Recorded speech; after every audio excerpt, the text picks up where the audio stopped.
Hey, what's up, what's up, what's up, what's up? A gracious good morning to you good people. It's your girl KB. You know what I do and you know why I do it. It is Wednesday morning, hump day.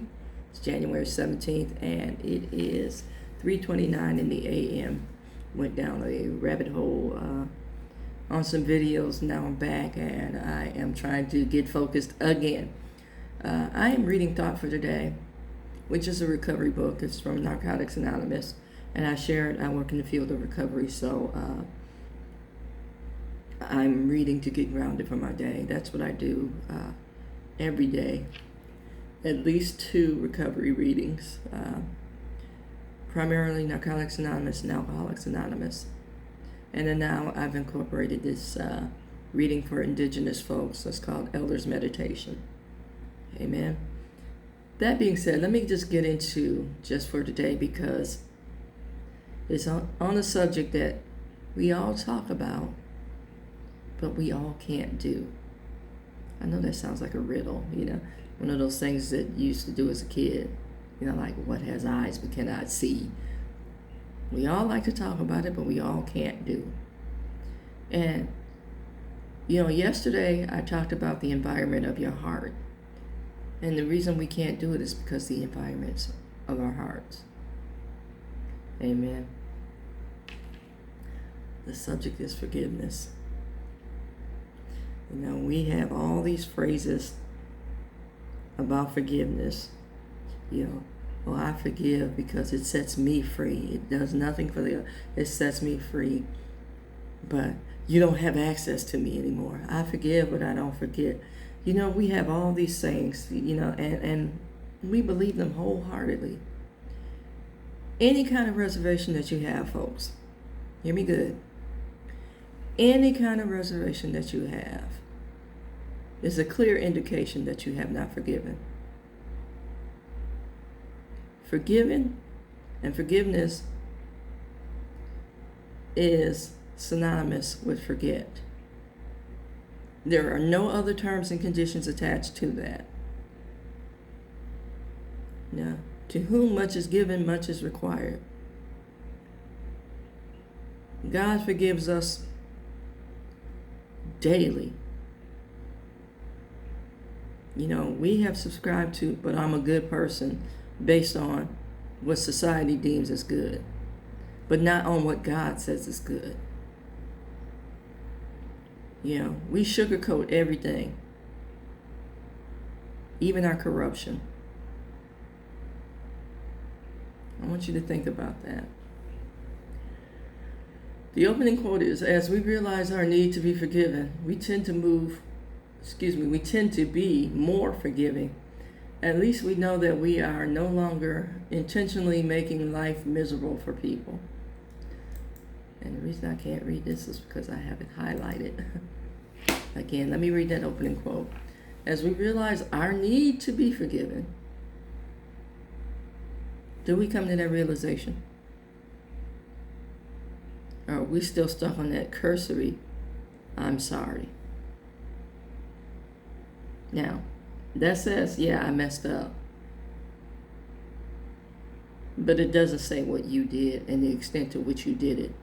It doesn't say, please forgive me. You just say, I'm sorry. It doesn't say, how can I make it right? That's an apology. But we just stick with, I'm sorry. And then we move on. And then we incorporate all those other things I just said. It's like, you don't have access to me anymore. See, when you cut people off, that speaks volumes about you. Because you fear accountability and you don't want anybody to bring up what you did.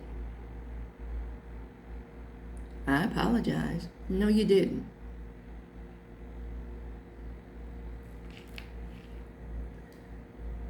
Again, let me get back to this quote. As we realize our need to be forgiven, we tend to be more forgiving.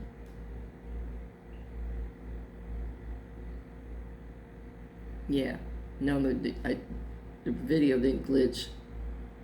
I'm pausing for serious effect. We tend to be more forgiving on our terms, not on how God says to forgive.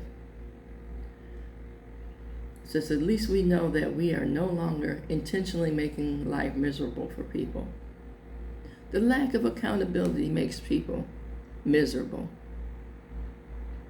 That leaves people with the pain, the cleanup on aisle, whatever.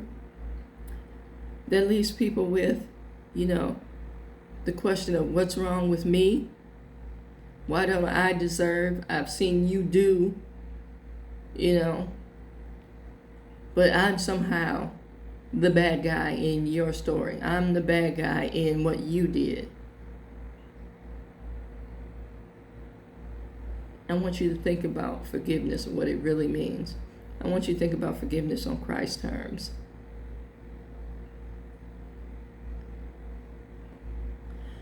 The last words, or part of the last words spoken, is forgive them, for they know not what they do. He forgave the people who persecuted him. He forgave the people who crucified him.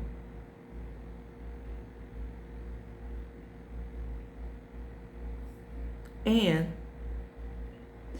for all you people who are moving funny and sneaky and deceptive, deceitful, the conditions of your heart, it's not like he didn't know what you were doing. And no one told him. He was able to discern through the Father what was happening.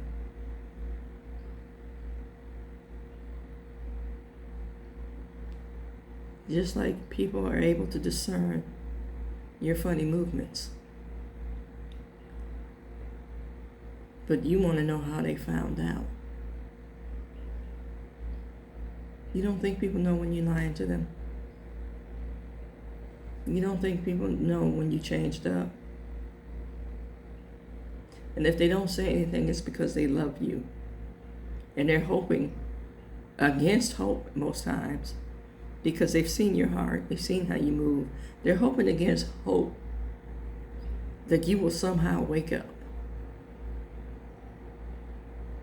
And again, the minute that the work is finished, the minute that somebody forgives you, the minute that, you're held accountable, then that person is the bad guy. That's how we move. That's how we're taught to move. That's how we're conditioned to move. Lack of self-control, lack of discipline. And bottom line, and here's what most of you are going to deny, bottom line, lack of true love. Because we've made love transactional, we made love conditional. We made love what we want it to be, and I want to say lust has an expiration date. And we're in the habit of calling lust love. Let me get into the reading. It says, in our addiction, we often treated others badly. You don't necessarily have to be in your addiction. Again, we're talking about the conditions of your heart and your need for healing. The wounds that were inflicted upon you, you've learned to inflict upon other people. And you decry how you were hurt. But it has conditioned your heart to inflict that hurt on others. It says, in our addiction, we've often treated others badly, sometimes deliberately finding ways to make their lives miserable. That eye for an eye justice. See, we get stuck on the do unto others, but we forget the other part. As you would have them do unto you. You want fair play. You want care, concern, you want consideration, you want kindness, but you're not willing to extend it. That grace that we all want, we don't extend it to other folks. It says, in our recovery, we may still have a tendency to pass judgment on others' actions, because we think we know how that person should behave.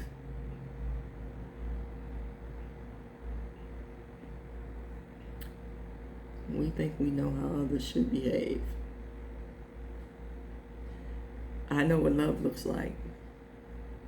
You know, I can Bible beat you, but what would that change? But I know what love looks like.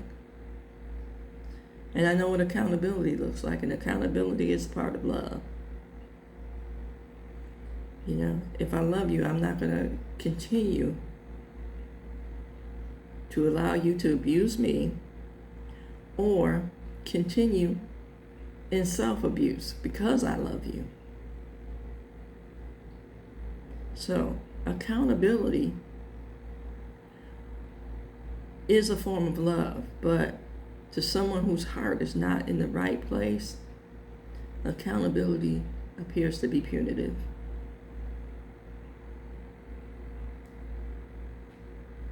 It says, but as we progress in our recovery, we often find that to accept ourselves, we must accept those around us.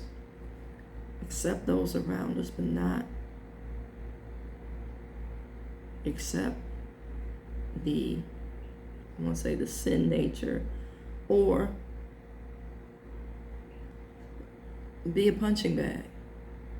I can hold you accountable and love you and not take abuse. Yeah, but you've got to be willing to hear. Your heart has to be in the right condition. And again, that cursory "I'm sorry" is not an apology, people. Stop doing it.